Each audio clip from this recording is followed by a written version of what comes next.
Hello and welcome. Have you ever felt stuck, just completely stuck, waiting for the absolute perfect moment to start something important? Well, today we're going to dive into a piece of wisdom that speaks directly to that feeling. Let's just take a moment to reflect, and maybe, just maybe, find the courage to take that next step. So let's start with this incredible metaphor from Ecclesiastes. It gets right to the heart of it, doesn't it? It's pretty obvious this isn't actually about farming. It's about our lives, our dreams, that project we want to launch. It's this timeless, powerful warning that if we wait for some flawless, risk-free moment to begin, well, we're going to be waiting forever because that moment just doesn't exist. I think every single one of us has been there. You're right on the edge of a big decision, something new and exciting. But there's that little voice in your head that whispers, not yet. It's not quite right. It is such a deeply human thing to feel, that hesitation. And that brings us to a really crucial question.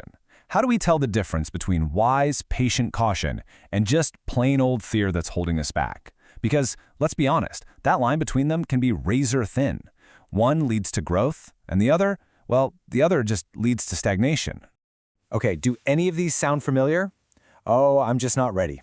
The timing is all wrong. I don't have enough money, or time, or skills. I just need to know for sure that it's going to work out. These are the stories we tell ourselves, right? They sound so responsible, so practical, but so often they're just fear wearing a clever mask, and they become the very walls that keep us from planting anything at all. And this is such a powerful way to think about perfectionism. It's not just about having high standards. It's a state of paralysis. It's that demand for a guaranteed flawless result that stops us dead in our tracks before we even start. That fear of failing becomes so huge that it actually prevents any possibility of succeeding. So, if the problem is this paralysis that's rooted in fear, what's the solution? What's the antidote?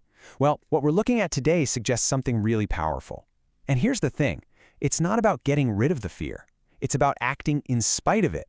It's about finding a belief, a faith, that's strong enough to push us forward.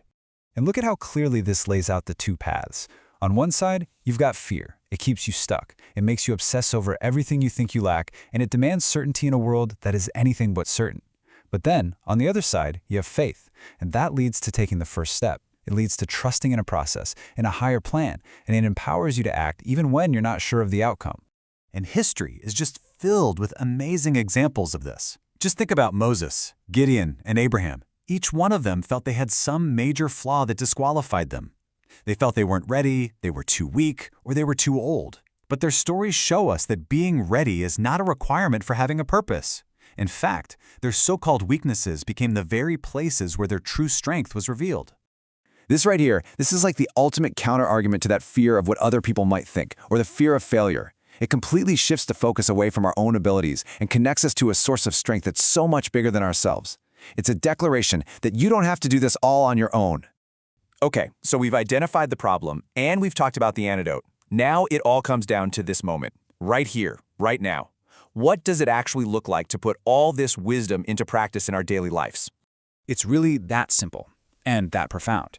Not the entire journey. You don't have to see the whole staircase, just the first step. That's all that's ever asked of us. This is the moment where belief finally turns into action. Let that one just sink in for a minute.